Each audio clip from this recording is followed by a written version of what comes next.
Good afternoon, everyone. Mainstream media has been dying for autumn to arrive, so now they don't have to talk about August snows or freeze and frost events happening in August or what's considered summer. So let's take a look at the cold events on tap. EU set for 20 degrees Celsius below normal temperatures. US going to drop in temperature. Massive floods in Mexico. Sunset water spouts in France. Philippines, rice paddies gone. This is the major grow areas for rice in the Philippines, and you can see the typhoon rolled right over that. And join me tonight for mini Ice Age conversations, Eastern Time, 10 p.m. to midnight, where we're going to discuss media censorship with the new EU, link tax, as well as crop losses and cold weather events the mainstream media is not covering. And speaking of that, you're going to have to grow some of your own food as we progress deeper into the grand solar minimum. The Adapt 2030 link is below in the description box, trueleafmarket.com.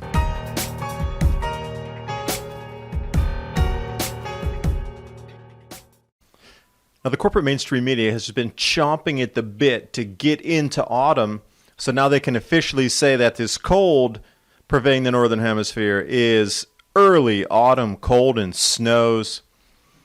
They really have not been wanting to talk about this in terms of summer anomalies in the cold. And here we are, Europe over the next few days set to drop in temperatures. And as we look forward, what is that pink? That's at 16 degrees Celsius below normal temperatures. On the 24th, coming to the UK, Ireland, Wales. And that'll progress right through Central Europe, dropping snow through the 25th. This is one of the best photos I've seen in a long time. Look at the sunset with these two water spouts. It's almost like when you're looking at the contours in a mountain range during that sunset time. Spectacular. It's off the coast of France.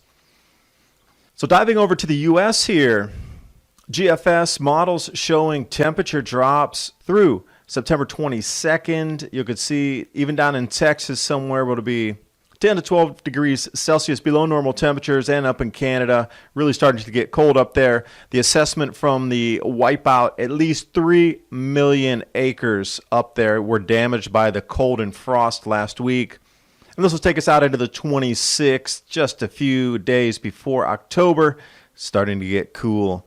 Let's take a look down in Mexico today. Again, we're starting to see these major flash floods, these once-in-a-200-year rain events. Not limited to just Europe, Mexico as well.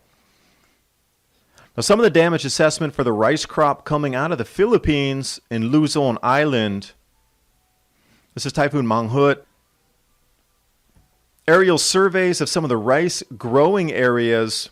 Now, you know it is remote up there, and a lot of the reports are actually not being compiled yet. This is just an initial assessment. Rice paddy losses from the typhoon exceed the forecasts.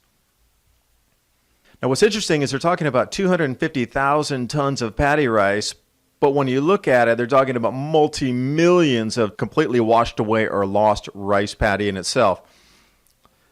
Dark blue is where they grow the most rice. To see the concentrations, Luzon Island, northeast as well as central. But take a look at the path of Typhoon Mangkhut right over those rice-growing regions.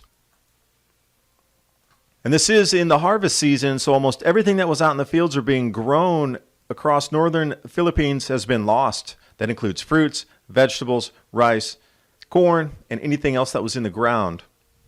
And take a look at the floodwaters here, and when they're talking about a mere 250,000 tons, well, that initial estimate is definitely going to continue upward. Now, this is going to bring in what they quote here. This is off Reuters. Soaring retail prices pushing inflation to the highest in nearly a decade. Just off the single storm, off of food pricing. Now, that in turn is going to reverse from any type of exports bringing in. They're going to have to import another 383,000 tons of rice. Now, you know those imports are going to cost much more than locally grown. So what do you think that's going to do with persons who are going to be stressed on food costs now? This is a microcosm of what is going to come planet-wide with these other crops decreasing their yield as we get deeper into the grand solar minimum.